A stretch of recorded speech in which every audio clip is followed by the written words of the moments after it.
Well, today I find myself playing with something that's not my usual sort of 22 caliber rifle. I got lots of 22s, but they tend to be older ones. I like the old Stevens and the J.C. Higgins versions of the Stevens. Bolt rifles in particular, single shots, tube magazines rather, regular box magazine fed, all kinds. This is an adult-sized 22. It is of modern design, well, relatively modern compared to what I normally play with. It's a Ruger 7722. That actually, I didn't seek this out. It came to me through a bulk or a bundle buy I made in order to get that Venezuelan Mauser that I recently showed in a video. The rifle is unfired, and it has a steel receiver. The whole action is steel, not aluminum. I initially thought it was aluminum because I'm more familiar with the 1022s Ruger puts out, and they do have an aluminum receiver. Not this one.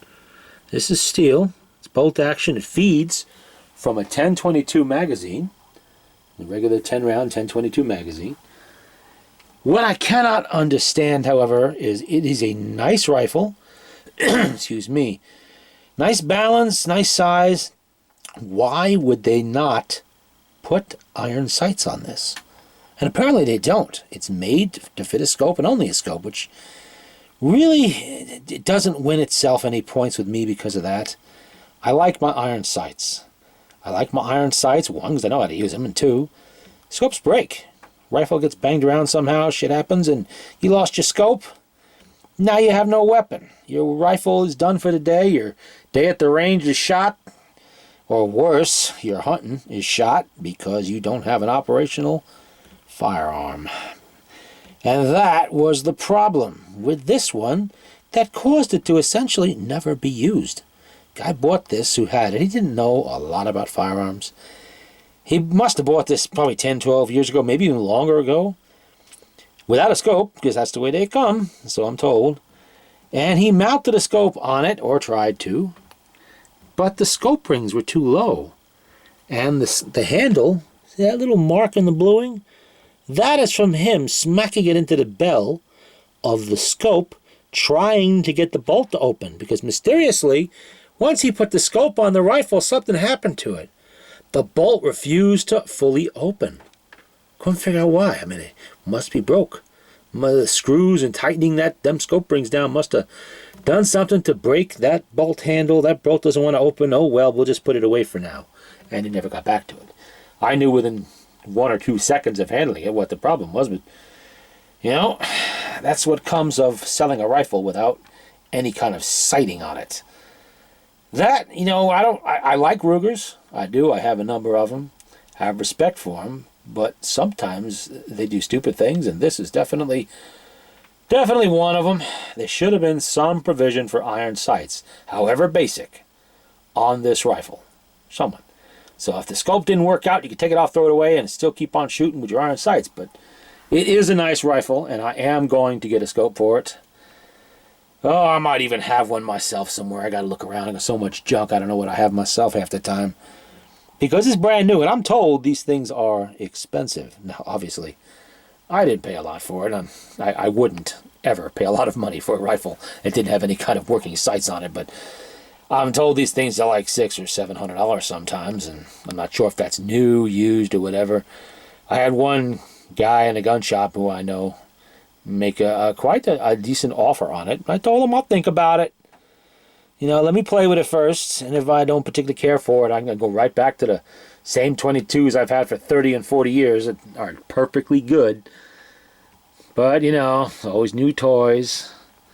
Nice stock on there. Not sure if that's walnut or something else, but I'm not quite sure why there's a recoil pad on there. I mean, this is a 22. I can feel it's soft. It must be intended some kind of... I mean, there is negligible recoil in a 22 caliber rifle, especially. And a little Ruger Eagle there. The bottom of the pistol grip. Let's see if we can have a look at the markings on there. I'm also told they've recently stopped producing this rifle. Oh, there we go. Oh, it's upside down. You can't read it. That they're going to take it out of production. Maybe because They figured they'd be redesign it with some decent sights on it. I don't know.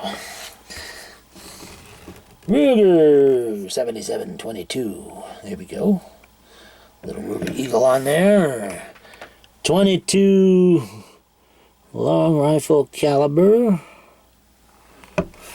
Oop. And all the usual warnings on there about safe ammunition, all that.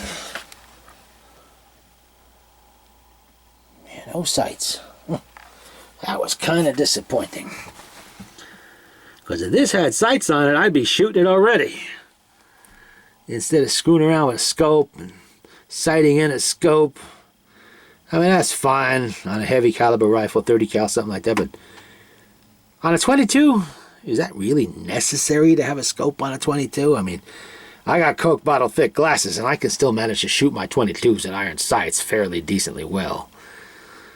It doesn't look like there's a whole lot of adjustment in them scope mounts. Rail either.